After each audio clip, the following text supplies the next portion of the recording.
So Allah says, whoever draws close to me by the length of a hand, I will draw close to him by the length of an arm. ये metaphoric है, example है.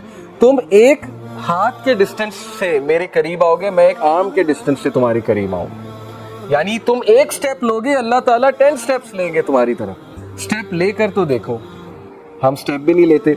और फिर कहा, whoever draws close to me by the length of an arm, I will draw close to him by the length of a fathom. यानी वही parameter है कि जो और करीब आएगा मैं उसके 10 टाइम्स और करीब आऊंगा.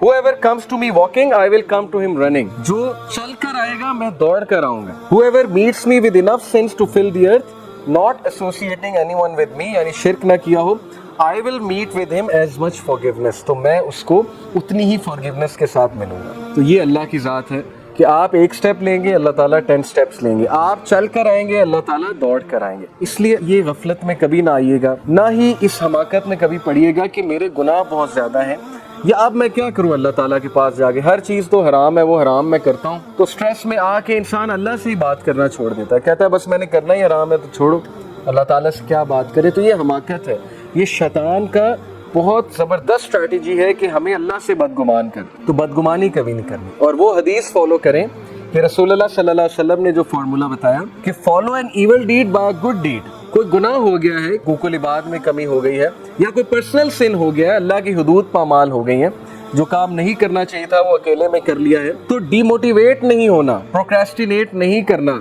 इतना ज़्यादा रिग्रेट में नहीं चले जाना कि बस अब ज़िंदगी ख़त्म हो गई, अब तो मैं बिल्कुल ही बेकार हो चुका हूँ.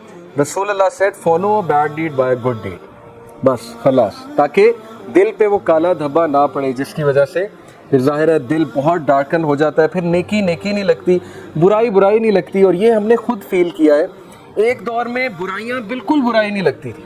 ये तो पर्सनल हमारा एक्सपीरियंस है. मेरी लाइफ पास्ट में ऐसी है कि बहुत सी बुराइयों में इन्वॉल्व थे, वो लगती ही नहीं थी बुराई. ये कंडीशन ऑफ हार्ट पे डिपेंड करता है. और अब वो चीज़ इतनी बुराई लगती है कि मैं हैरान होता हूँ कि किसी दौर में हम ये भी करते थे. तो it all depends on the condition of the heart. कल्ब जो है ना, ये बहुत साइंस है कल्ब की, कि कल्ब असल में है क्या.